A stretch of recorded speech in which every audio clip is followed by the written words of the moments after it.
Hey y'all, how's it going? Welcome back to Seed to Plate channel. This lighting is feeling very moody, but it's just because I think I'm wearing black, my hair is up, I put some eyeshadow on today because why not?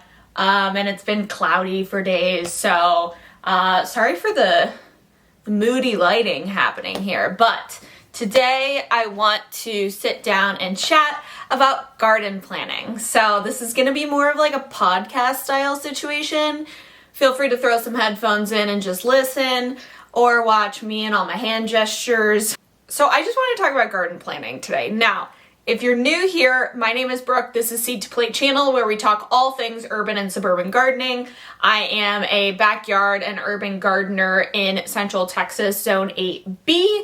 Historically, previous to this, if you go look at the other videos on my channel, I used to have a community garden plot that was 10 foot by 20 foot, and then I had a bunch of garden beds in the backyard of my rental house. So that's been kind of my situation for the last couple of years, and before that I was a patio and a balcony gardener as well. So the reason we're talking about garden planning today is because me and my partner are hopefully buying a house. And before anybody gives me unsolicited advice in the comments, I love you and I appreciate you. I really don't need that advice because, quite frankly, it's becoming overwhelming. So we're really excited. One of the biggest factors in us looking for a house to buy is going to be garden space. So we need to look for somewhere that's well lit, that doesn't have a ton of obstructions like really old trees. We need to find somewhere that isn't like super sloped, although I could work with that if I wanted to. So I've been thinking about garden planning a lot. Now it's been a little tough because I don't know what my space is gonna look like. So I've done garden planning videos in the past where I've literally mapped out on a whiteboard or on a spreadsheet exactly how I'm going to do my garden. This video is going to be a little more theoretical in talking about how to think about what you want to grow, okay? So when I was a new gardener, I found myself a lot of the time kind of just, going with my gut, or I would get really excited about like growing this one thing. Like a great example is a couple of years ago, I saw people growing little tiny watermelons and giving them a hammock. And I thought, I gotta do that. That's cute. I don't even like watermelon. So it's just one of these things where I have found myself getting very distracted, if you will. Now, as I've matured in my gardening-ness, I've really leaned into a few things. So that's why I want to talk about a few of those right now. Now, the first concept, which seems a little duh, is what do you eat? Which I know that sounds crazy, okay? But when you start like looking into gardening and when you're watching a bunch of YouTube videos, it's easy to get really sucked in by what other people are doing and not necessarily think about like your diet and what you eat. So my watermelon example is a good one. Another good one is I love making cornbread and I love cornmeal, and guess what I don't ever grow? Corn. There's a few reasons. It takes up a lot of nutrients, it takes up a lot of space, which I've been somewhat limited on space in the past, but that's just one example, right? So one of the first things I think about when I'm talking about gardening and how to plan the garden is, what are we eating on a regular basis? So for us, what that looks like is I love to cook, big foodie. I like to have the elements from the garden. I don't necessarily love to have like a fully made meal. And I really like Acre Homestead because she does a lot of like freezer meals, which I do think some of those sound very like nice, and it sounds really cool to be able to do that. So I definitely want to play around with that a little bit. But on the same token, I like to keep a couple of pans of aluminum pans of freshly made lasagna or enchiladas or something when we're having a super lazy night, we're both really tired, we can just pull it out, throw it in the oven, call it a day. I do like to have a few of those on hand, but that's not necessarily how I like to operate every single day. So when we're talking about what we eat, that's kind of one part of it that you kind of have to address is like the style upon which you eat. Sounds really weird. Do you like to have something that's super convenient, that's just you throw it in the freezer and you're done? Do you like to have what I'm calling half convenience, which we'll talk about in a few minutes? Or do you like that truly from scratch experience where you're literally for every meal going out to the garden, picking something and then cooking it? Right? Like, and there's lots of shades of gray in between those three things. But what I've kind of figured out for us over the last few years is that I really like to have homegrown elements ready to go. So what that looks like for us, and some of my goals are, let's say, bell peppers. Having those bell peppers chopped and frozen. I did that 2 years ago and I loved it. It was so easy to make like a morning skillet hash that had like onions and peppers and potatoes. It was so easy just to grab a handful of them frozen, throw them in the pan, call it a day. That was really a cool experience for me that I would like to do again. Same thing with onions. I had a bunch of onions, maybe like 5 that went bad because I don't have proper storage in this house. If I would have diced them up and frozen them, I could have used them for a very long time. I did make onion powder and that was also really cool. I just used the last of it this weekend. Very sad. So one thing I highly recommend doing if, we're talking about what you eat is to look in a book like this. This is the all-new book of canning and preserving. So for example, I love Mexican food. I love salsa, I love enchiladas, I love all of it. Give me all of it. And I'm telling you right now, it tastes 10 times different and 10 times better when you have those homegrown ingredients, when you have the different varieties of tomatillos and tomatoes and peppers and all that stuff, right? Everything tastes better when it's homegrown and homemade. But for example, just as an example, enchilada sauce. Let's take enchilada sauce for example. There is a recipe in here for enchilada sauce, homemade enchilada sauce. Do we eat enchiladas all the time? No. Would I eat them more if I had homemade enchilada sauce? Yeah, I would. Now, salsa is another really good example. Salsa, we eat breakfast tacos, we eat regular tacos all the time. And so having that fresh made salsa and that canned salsa would be pivotal in our taco eating experiences. So kind of turning, okay, what do we eat? So like, how do we eat, right? That's kind of step one. Do we prefer convenience? Do we prefer elements? Kind of how do we eat is step number one. Step number two is, what are those things that we do eat and how does that factor into how we eat? So for us, for me, I've figured out over the years that I, again, like to have those elements. Another one of those elements for canning are canned stewed tomatoes. These are just regular old stewed tomatoes, no spices, no nothing, just tomatoes. And this is nice because I can use this for all different kinds of stuff, which is really, really cool. Now, there's lots of different ways that you can preserve the food that you're going to eat, right? You can can it, which canning takes a little expertise.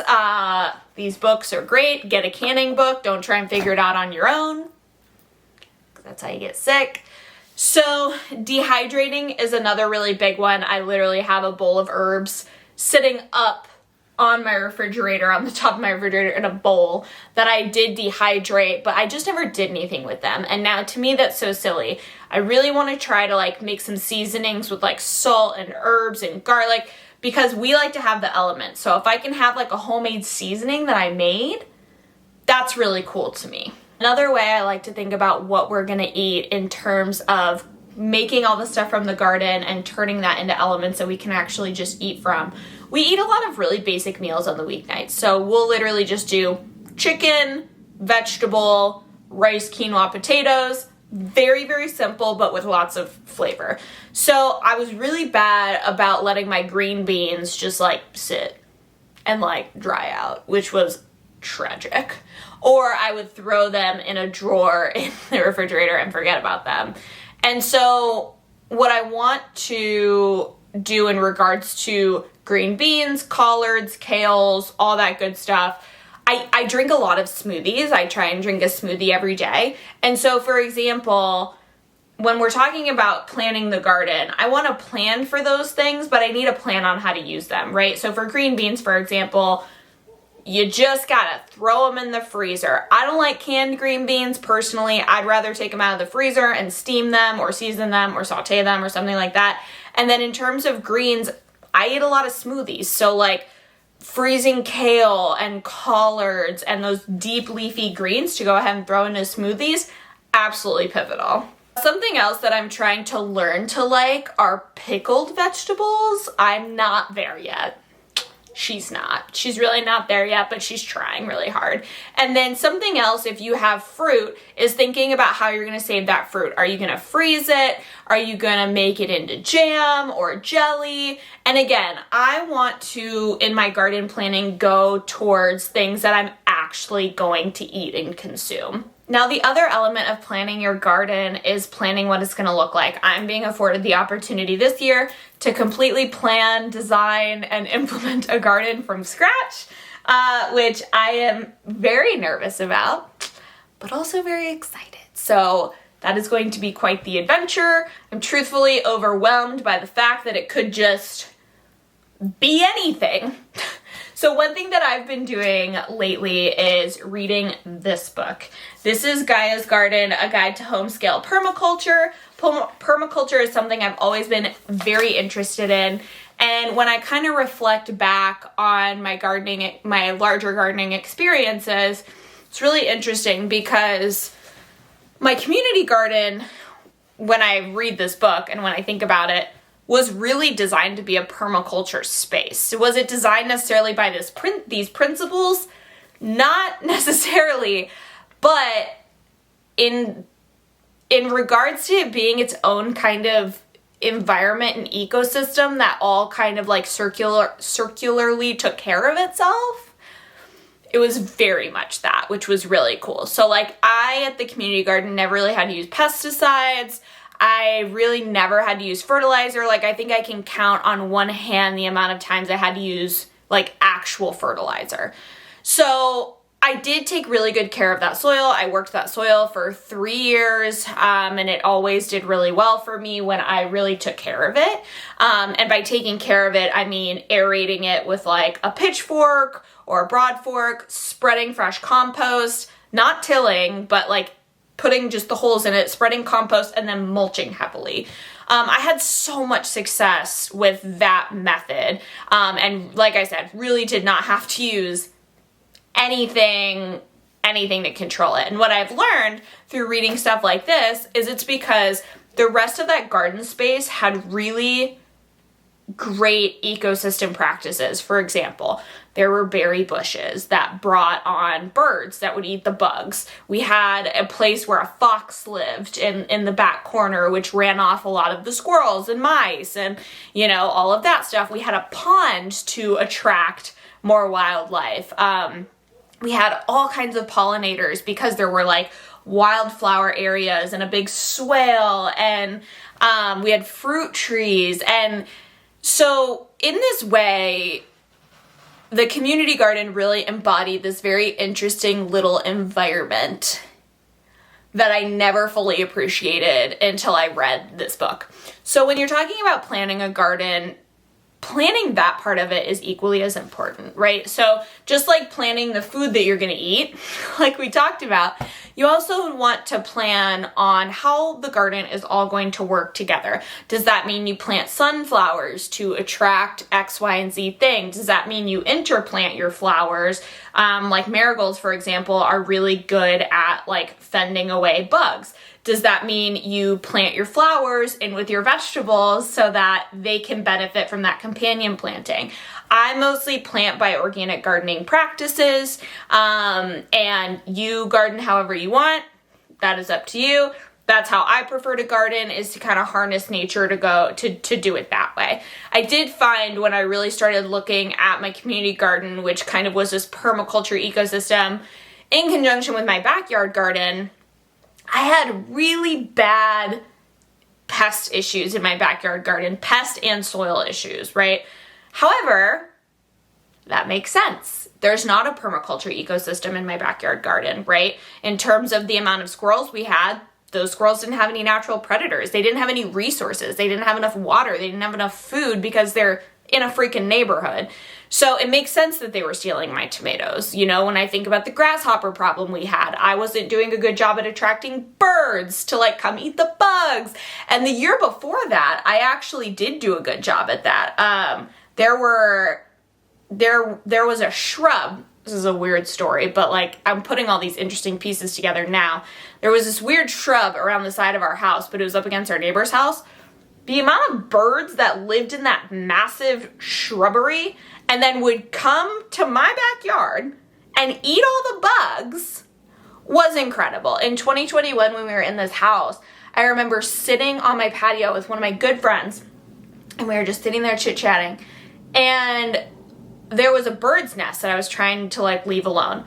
All of a sudden, the birds, there were these 3 little birds, no idea what kind of birds they are, all of a sudden they flew the nest, like they left the nest. I saw those birds that whole summer. They knew to come back here, and they knew that there was a food source here in regards to bugs, okay? It was phenomenal. But the shrub got taken out. So the birds didn't have a home, so they moved on, and they didn't come to my backyard to hunt bugs. So as the environment becomes a little more sterile, I've noticed a big difference in things like that. So that was a little bit of a tangent, but that's okay. That's why you guys come here. So really, planting the garden this year looks a little different because I can't like actually put pen to paper and plan it that way.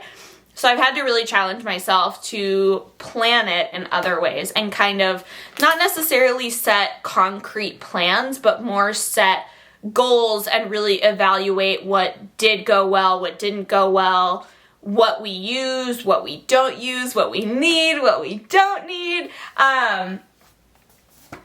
all of those great things. So thanks so much for watching. We'll be going through this monstrosity, which is my seed collection.